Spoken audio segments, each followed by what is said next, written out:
పైన ఉన్నటువంటి పెద్దలారా,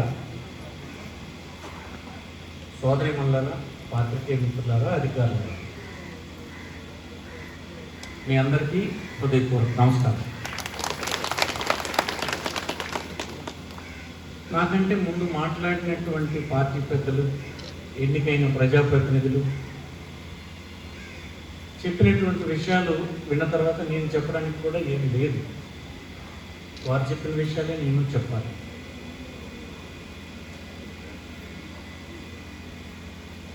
రెండు 2014లో మీ అందరికీ నమ్మించి అధికారంలోకి వచ్చినటువంటి తెలుగుదేశం ప్రభుత్వం అధినేత చంద్రబాబు గారు మీకు మాట ఇచ్చిన విధంగా రుణాలు మాఫీ చేస్తానని చెప్పినటువంటి మాట అతను నిలబెట్టుకోకపోవడం వలన 2019లో ఎన్నికలు వచ్చినప్పుడు శ్రీ జగన్మోహన్ రెడ్డి గారు వైఎస్ఆర్ పార్టీ తరఫున ఆ మొత్తాన్ని చంద్రబాబు ప్రభుత్వం మీకు మోసం చేసింది, నేను తీర్చుతాను, ఆ మాట నమ్మండి అని మీకు ఒక మాట చెప్పడం జరిగింది. అందులో భాగంగానే ఇప్పుడు మన వేళ చెప్పినట్టుగా రెండో విడత, ఒక విడత మీకు ఇంతకు ముందు ఇవ్వడం జరిగింది. 4 విడతలు ఇస్తానని ఆయన ఆనాడే చెప్పాడు. రెండో విడత ఈనాడు మీ అకౌంట్లో వేయడం జరిగింది. నేను ఈ 4 పంచాయతీలు రాగోడు, లంకం, గూడెం, వాకల్ వలస పంచాయతీకి చెందినటువంటి గ్రూప్ లీడర్స్ అందరికీ నేను కోరేది ఏంటంటే, మీ గ్రూప్లో ఉండే సభ్యులకు రెండో విడత వచ్చినటువంటి మొత్తం ఎంత, వారి ఖాతాలకు ఎంతెంత జమ అయిందన్న విషయాన్ని అందరికీ తెలియజేయండి. ఈ మొత్తం ఎలా వచ్చిందో మీరు కూడా చెప్పండి.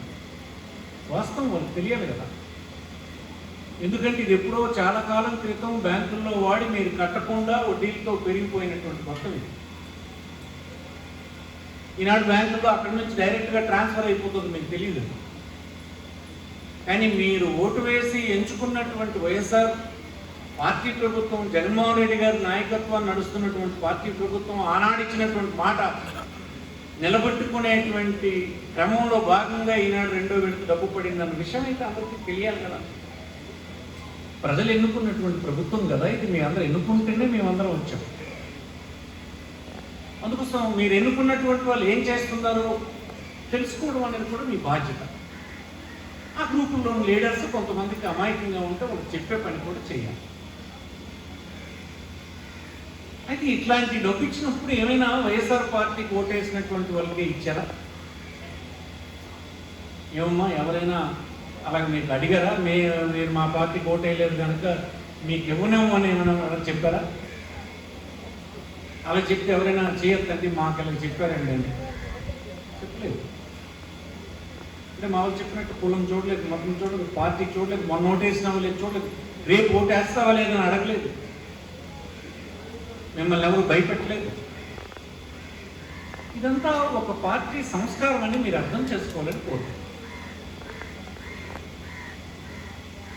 అలాగనే మరికొన్ని పథకాలు ఇప్పుడే దివ్య చెప్పింది. కొన్ని పథకాలు ప్రభుత్వం మహిళలకే అందిస్తుంది. ఇప్పుడు ఆసరా, చేయూత, జగనన్న తోడు, అమ్మఒడి, ఇవన్నీ మహిళలకు ఇచ్చే పథకాలు. మరి మనం పురాతనంగా మన దగ్గర ఉన్నటువంటి సాంప్రదాయం ఏంటి? ఇంట్లో యజమాని కదా,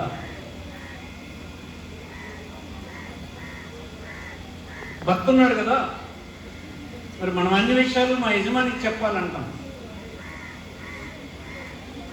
యజమాని నాయకత్వం వహిస్తాడు. ఇల్లు కట్టాలన్నా, కుటుంబం నడపాలన్నా, పిల్లడికి ఎక్కడ చదివించాలి, ఇచ్చేయాలి, పొలం కొనాలి, కాకపోతే ఎరువు కొనాలి, కాకపోతే ఈ పనికి వెళ్ళాలి, ఈ పనికి వెళ్ళొద్దు, ఇవన్నీ యజమాని చూస్తాడు. మరి ఈ ప్రభుత్వం యజమాని అడ్రస్ నీకు డబ్బులు ఇవ్వలేదు, వేయచ్చు కదా. మరి మీ యజమానుల పేర్లు తీసుకొని వాళ్ళ అకౌంట్లో పడి వచ్చు కదా ఈ డబ్బులు. వేయడం లేదు. ఓ పట్టా ఇస్తే కూడా ఆ ఇంటి ఇల్లాల పేరునే ఇస్తున్నారు. ఎక్కడైనా ఇంత భూమి ఇస్తే ఇల్లాల పేరునే ఇస్తున్నారు. ఈ పథకాలన్నీ మీ అకౌంట్లోనే వేస్తున్నారు. ఏమై ఉంటుంది ప్రభుత్వం తరగా ఆలోచన? ఇంటికి యజమాని ఉన్నా కూడా నిజమైన లీడర్గా కుటుంబాన్ని సాకుతున్నది చాలా ఇళ్లలో ఇంటి ఇల్లాలు అని ప్రభుత్వం గమనించింది. తనకి కడుపు నిండా తిండి లేకపోయినా తన కుటుంబ సభ్యులందరూ తినగా మిగిలితే తన ఆకలి తీర్చుకునేటువంటి ఓపిక, సహనం, గొప్ప గుణం ఒక్క మహిళకే ఉందని ప్రభుత్వం గమనించింది. ఆమెగా ఈ లీడర్షిప్ పెడితే ఎలా ఉంటుంది అనేటువంటి ఆలోచన నాడు రాజశేఖర రెడ్డి గారు, ఇప్పుడు జగన్మోహన్ రెడ్డి గారు. అప్పుడే తెచ్చాము ఇవన్నీ. ఇల్లు ఇచ్చిన, భూమి ఇచ్చిన, రుణం ఇచ్చిన, అప్పు ఇచ్చిన, ఏం చేసినా ఇంటి ఇళ్ళకి ఇచ్చి బలమైన శక్తికి తయారు చేద్దామని చెప్పి అప్పటి నుంచి తీసుకున్న నిర్ణయం ఇవన్నీ ఇలాగ దాపరించినాయి. ఇప్పుడు మీ అందరికీ మీ ఆయనల మీద కానీ ప్రేమ ఉన్నట్టయితే మా అకౌంట్లో వద్దు, మా ఆయన అకౌంట్లో వేసేది ఉద్దేశంతో చేయొద్దండి. చూడండి, ఎవరైనా చేయొద్దురా ఎక్కడైనా ఒక్కరు లేదు. ఏమమ్మాయికంటావు? అలాగేం చేస్తారు, తాగేస్తారు. అదే మా ఆలోచన కూడా అదే. వాళ్ళు తాగేస్తారు, కాకపోతే ఆడేస్తారు, దుబారా చేస్తారు. ఏ పేద కుటుంబం అయితే బలహీనపడి ఉన్నదో ఆ కుటుంబం బాగా చదవాలి, అత్యున్నతమైనటువంటి శిఖరాలకు చేరుకోవాలి, అందరిలాగే వాళ్ళు గౌరవంగా సమాజంలో ఉండాలన్నదానికి ఆ ఇంటి ఇల్లాలు పడుతున్న కష్టానికి మనం తోడుగా ఉంటే మనం అనుకునేటువంటి గోల్ సాధ్యమవుతుందని చెప్పి ప్రభుత్వం ఆలోచన ఈ విధంగా చేసింది. ఇప్పుడు దీంట్లో కోర్టులు, ఇప్పుడు మా శ్రీని చెప్పినట్టు కోర్టులోనూ దాంట్లోనూ అడ్డుపడుతున్నారు. కొన్ని రాజకీయ కారణాలు, కానీ దీని వెనక ఇంత ఐడియాలజీ ఉంది, ఇంత భావజాలం ఉంది. ఈ ప్రభుత్వానికి ఇంత సమాజం పట్ల అంత బాధ్యత ఉంది. మీరేం చేయాలి? ప్రభుత్వం ఇంత పెద్ద ఎత్తున మీకు ఇంపార్టెన్స్ ఇస్తుంటే మీరు లీడర్గా ఇంటికి పనిచేయాలి కదా. పనిచేస్తుందని తెలిసిపోయింది. ఇప్పుడు అకౌంట్లో అటువంటి ఒక్కరు కూడా ఇష్టంగా లేరు. పనిచేస్తుందని నాకు కూడా అర్థమైంది. అయితే ఏది మంచి పని, ఏది చెడ్డ పని అని మనం గమనించాలి. ప్రతి విషయానికి మీకు గైడ్ చేస్తున్నారు. చిన్న కుటుంబం ఉండాలి, ఇష్టానుసారంగా కుటుంబం పెద్దదైపోతే పెంచడం కష్టం. అలాగే ఉన్నటువంటి పిల్లలందరికీ మంచి పోషకాహారం పెట్టాలి అని డాక్టర్లు వాళ్ళు ఏఎన్ఎం వాళ్ళు చెప్తారు. వాళ్ళకందరికీ వ్యాక్సిన్స్ వేయించాలి.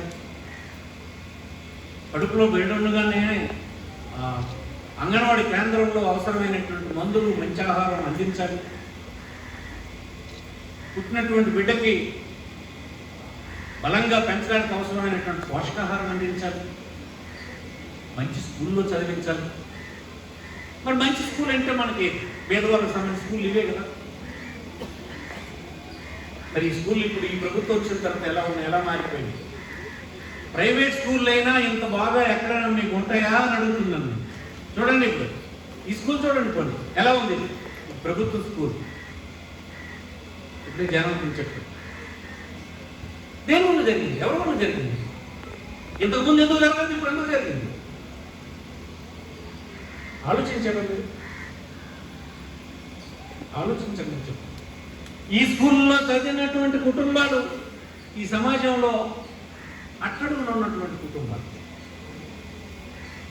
వారి పిల్లలు కూడా అత్యున్నతమైనటువంటి చదువులు చదివి గౌరవప్రదమైన జీవితం సమాజంలో సాగించడానికి అవసరమైన సపోర్ట్ ప్రభుత్వం అందిస్తుంది. కారణం ఏంటంటే ఈ సమాజంలో ఉండేటువంటి వ్యత్యాసాలు, అసమానతలు చదువు ద్వారా మాత్రమే పూడ్చగలము. అందరము గౌరవంగా జీవించడానికి చదువు ఒక ప్రధానమైన కారణం అని ఈ ప్రభుత్వం నమ్మడం వల్లే స్కూళ్ళు బాగు చేసి మంచి టీచర్లను పెట్టి ఇంగ్లీష్ మీడియం ఇచ్చి ప్రపంచంలో ఏ పూటికైనా తయారయ్యేటట్టు పిల్లల్ని తయారు చేసి టీచర్లను రిక్రూట్మెంట్ చేసి స్కూల్కి రాకపోతే పిల్లలకు మధ్యాహ్నం భోజనం ఒకటి పెట్టి స్కూల్కి పంపించడానికి పనికి తల్లి పంపించకుండా తల్లికి 15,000 రూపాయలు ఆమెకి లంచం ఇచ్చి ఎన్ని పనులు చేస్తుంది.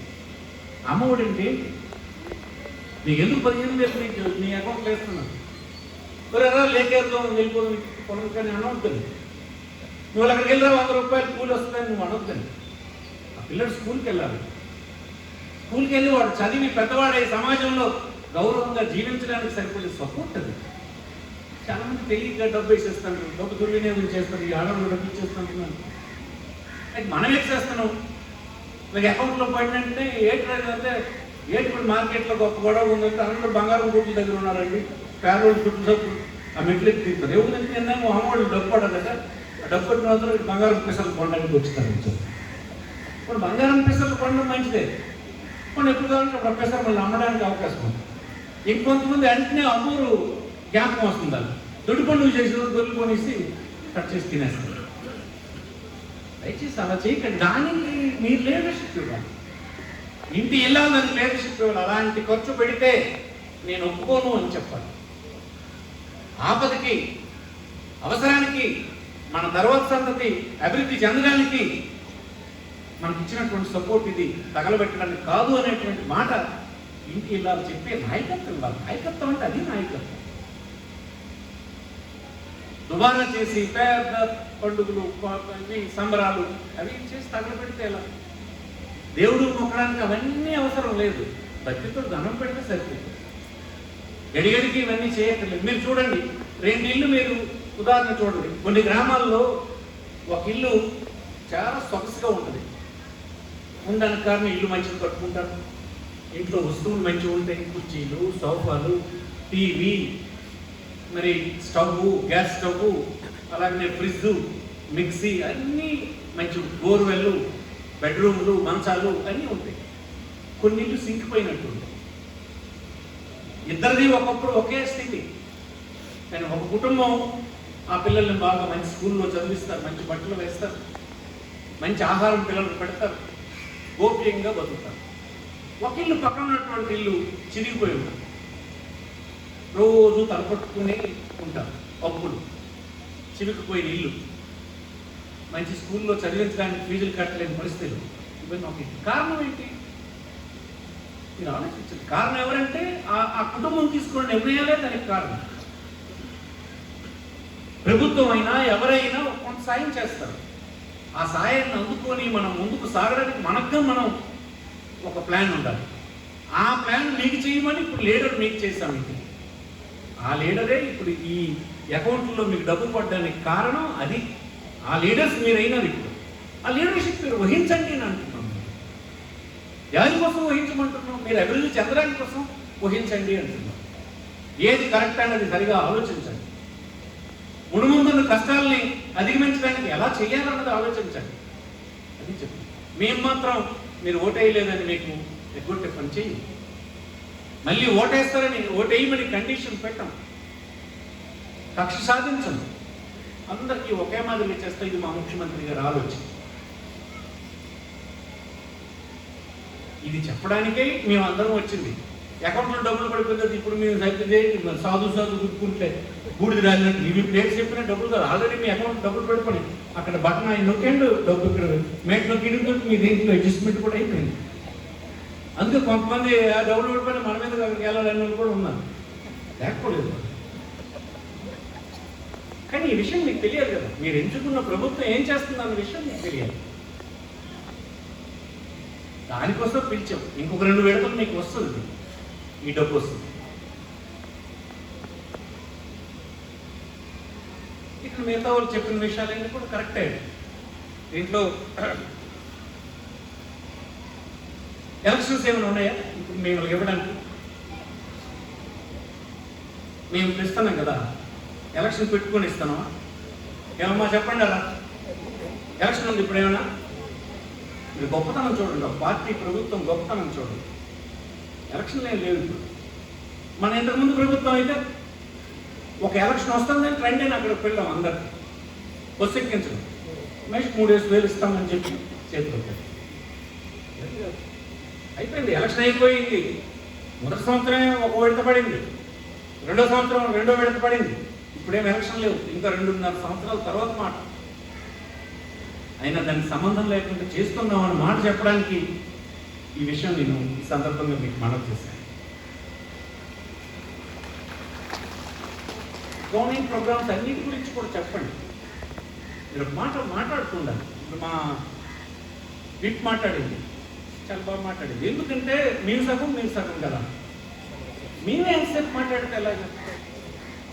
మాట్లాడిన ఆడవాళ్ళు కూడా ఒక 10-15 మంది ప్రతి గ్రామానికి ఉంటే ఈజీ అయ్యి మాట్లాడుతున్నాండి. ఉన్న విషయం చెప్తూ ఉండండి అందరికి. ఇప్పుడు దివ్య బాగా మాట్లాడింది, అలాగే మా విప్పు బాగా మాట్లాడింది.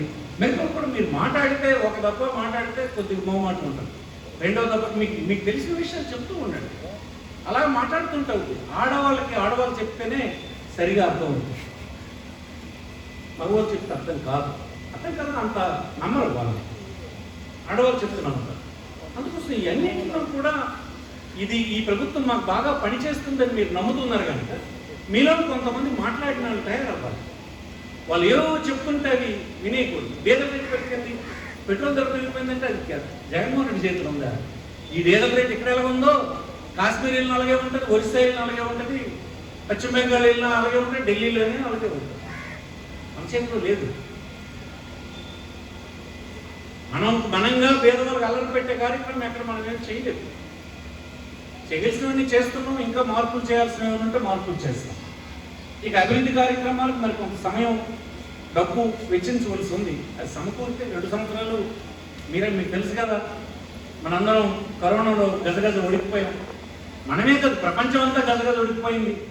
ఉడికిపోయినప్పుడు కూడా ఏ ఒక్కరు కూడా ఈ రాష్ట్రంలో ఆకలిని కన్నీరు కార్చిన కుటుంబం లేకుండా చేసిన ఘనత జగన్మోహన్ రెడ్డి ప్రభుత్వాన్ని కదా. 6 సార్లు సరుకులు వస్తే మీరు ఇంట్లో పెట్టారు. పైసలు ఇవ్వాలా లేటన్న మాటను ఎప్పుడైనా అడిగినారా మీరు? 13 సార్లు ఉచితంగా ఇచ్చారు. సరుకులు పట్టుకెళ్ళిపోతాను రెంట్లో. కానీ ఎవరు ఇచ్చినాడు, ఎలాగొచ్చింది మనకన్నది లేదు. అది మీరు చెప్పకపోతే తెలియదు అంటాం నేను. ప్రతిదీ మీరు తెలియజేస్తుండాలి. మేమెందుకని చెప్తాం ఇవన్నీ. ఊళ్ళో మీరు గ్రూప్ లీడర్స్గా ఎదిగారు. ఈ ప్రభుత్వం మీకోసం పనిచేస్తుంది. మిమ్మల్ని లీడర్స్గా తయారు చేయాలనుకుంటుంది. కుటుంబానికి లీడర్గా తయారు చేయాలనుకుంటుంది. లీడర్ అంటే అది కుటుంబాన్ని తీర్చిదిద్దడమే లీడర్.